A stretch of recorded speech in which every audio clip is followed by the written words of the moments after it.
Europe's largest nuclear power plant during a middle-of-the-attack night. The facility was damaged, but regulators are reporting that radiation levels appear to be normal. Putin now has control of 1/4 of Ukraine's power supply and can pull the plug anytime it wants. And workers at the plant who are being held at gunpoint are warning Russia could use it to blackmail all of Europe. To the east, the city of Kharkiv continues to be pounded by Russian shellings. And in the north, Putin's convoy of tanks and armored vehicles inches closer to Ukraine's capital. Benjamin Hall is live in Kyiv, Ukraine, with the latest. Benjamin. Yeah, hi, Jesse. Well, look, as you've just laid out, this war is escalating and it's heating up as well. The north, the south, the east, the Russian forces are taking more territory.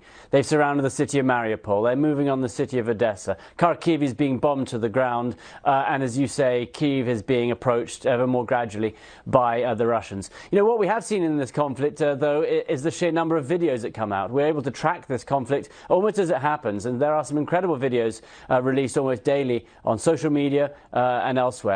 Take a look at this one, for example. Just one example of how Putin's atrocities are being documented and first-hand, and there are countless other stories to go with that as well. Another school was hit today in the city of Zhytomyr, half of it left destroyed. 22 civilians killed in another bombing in Chernihiv. While south of Kyiv today, at least a few children were killed in various strikes, some killed in their homes, some killed in their cars. And all the while, Russia is tightening the noose on the capital. The Russian Defense Ministry releasing this video overnight that shows tanks and armored vehicles now crossing into the Kyiv region, and there have been intense air campaigns just outside Kyiv. Speaking remotely today to rallies, people gathering in European countries, Zelensky urged supporters to keep speaking out, and he held a minute of silence for those who had died. Don't be silent. Come to the streets. Support Ukraine. Support our freedom. Because this is a victory not only over the Russian military. It's a victory of light over darkness. This is the victory of good over evil.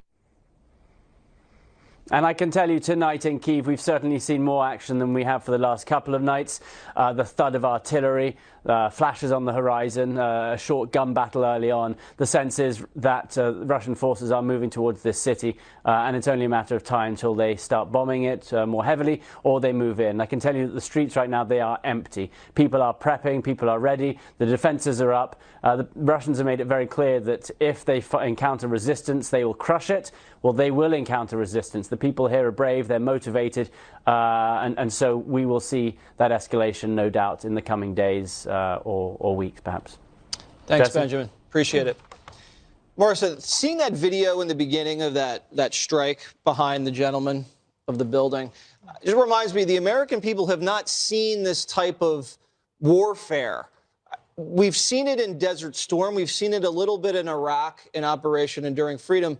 But that was when we had American photojournalists embedded with our guys. So it's a different perspective. Now you're seeing large-scale conventional war from the side of the defense, and it's getting more and more graphic.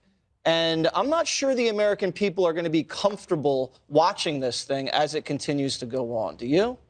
Well, I think you're right. I mean, I think anybody who sort of looked back at World War II and wonders, how could this have happened, right? How did the world stand by and allow all of these people to be killed? And those kind of questions are going to be raised when we watch this, because there's a very clear aggressor in this situation. Ukraine did not invade Russia. Russia invaded Ukraine. It's been an independent nation for over 30 years. They have chosen their own government. They elected them democratically. And now you have this very clear invasion. I think it would have been very different if you know, it had been over that disputed area of in the Donbass. I think if he had left it to that area, it might have come down to some sort of very difficult, struggled negotiation.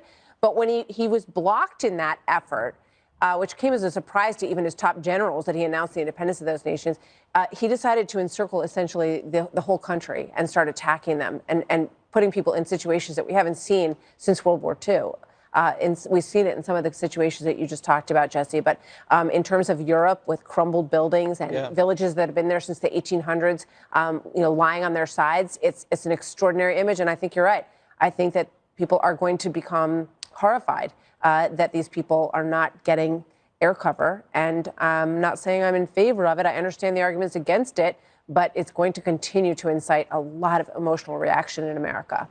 The types of civilian targeting that you're seeing now, Janine, if bin Laden had access to Russia's artillery, those are the types of targets he would be hitting: schools, residential towers, those things. And it's alarming to see that kind of devastation.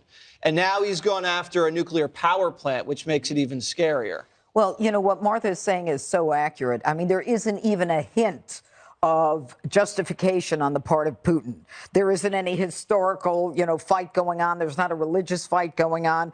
Putin just made a decision. I want to take over this country. And if it means killing innocent civilians and children, it doesn't matter to me. And, initially we thought, well, maybe he's keeping the infrastructure strong. He's not doing that. Now what's happening in Kharkiv is he's destroying everything. And we are, the American people, we're not used to this. We're not used to seeing this kind of thing. A father kneeling over the body of a 6-year-old who's lost his legs in a bombing. It's almost as though we're voyeurs. And Americans are good people. Americans are not accustomed to just looking at this and saying, oh, well, and I think it's one of the reasons why, and we talked about this last week, that there was a poll, that 48% of Americans were willing to accept even higher gas prices to get involved in the Ukraine. But this is too close and personal. This is too painful. And at some point, I think the American people are going to be angry that there isn't a better response on our part. And the American people are going to be really angry if they cut the lights out through this nuclear reactor, Katie, and you're seeing people in the dark, not ability to keep the lights on, feed themselves, running water, all kinds of things. I mean, that could be something we've never, ever seen. Yeah, I know on this scale. Get to the humanitarian crisis in a minute, but, I think that what's going on in Ukraine, we're not even seeing the worst of it. Yeah. We're not seeing the dead bodies of civilians on the television. It's extremely graphic. I think the numbers aren't going to come out for a long time, and it's a time game.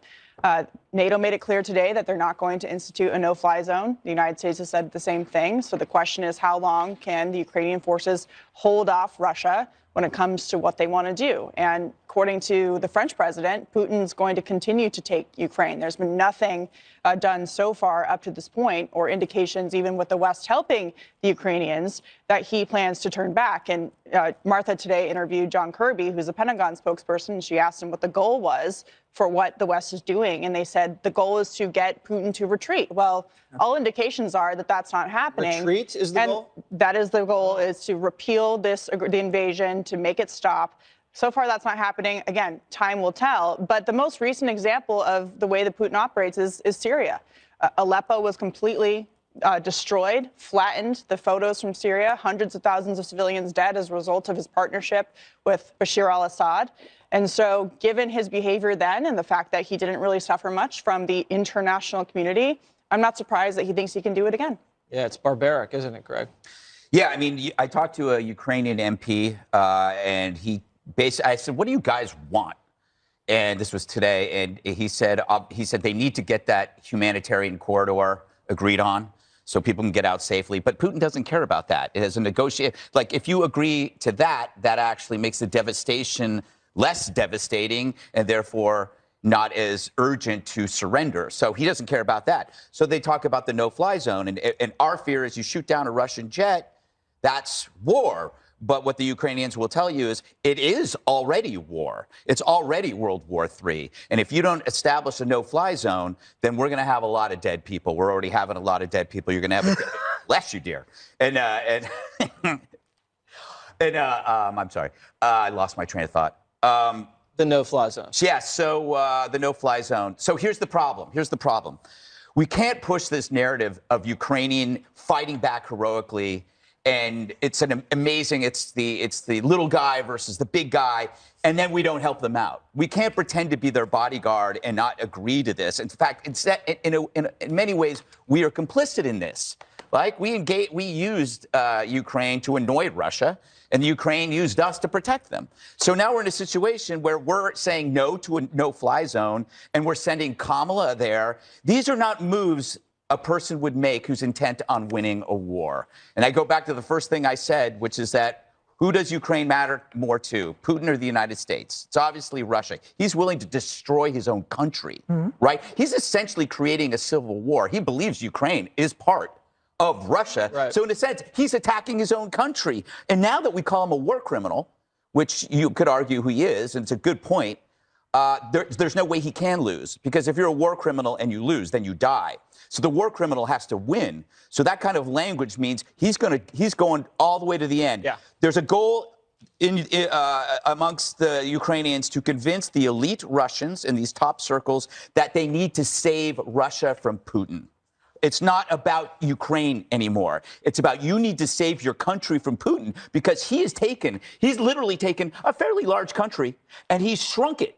He shrunk it economically. This thing is going to take generations. He's destroyed it. He's destroying this country over this, and it's going to take generations. He sees it as a long-term economic gamble that in 50, 100 years, having Ukraine part of Russia is a really good thing. But so he doesn't mind the devastation. They have to argue with the Russians that when the war crimes come to the courts, you will be incriminated, not just Putin. If you stand by and you don't do something, you will also be put to death. I think that's the only persuasion you have at this case. That's a really strong and effective argument, and I hope they make that case really strongly. All right, coming up, millions of refugees fleeing Putin's The refugee crisis in Ukraine getting worse. There's unimaginable suffering happening right now as Russia pummels residential areas. The UN says 1.2 million Ukrainians have fled the country and another 800,000 have been displaced. That includes over 500,000 children. Now, as you know, my mother-in-law is one of the lucky ones. She just made her escape from Ukraine, arriving in Poland yesterday, reuniting with her daughter, my wife, Elena. I have to warn you, though, this video has been known to cause a run on tissues.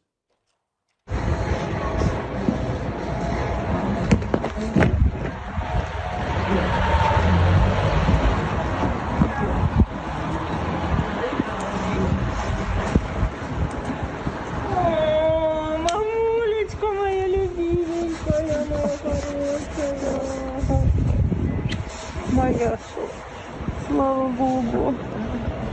О, ты мой славенький. Ну все, уже тут все есть.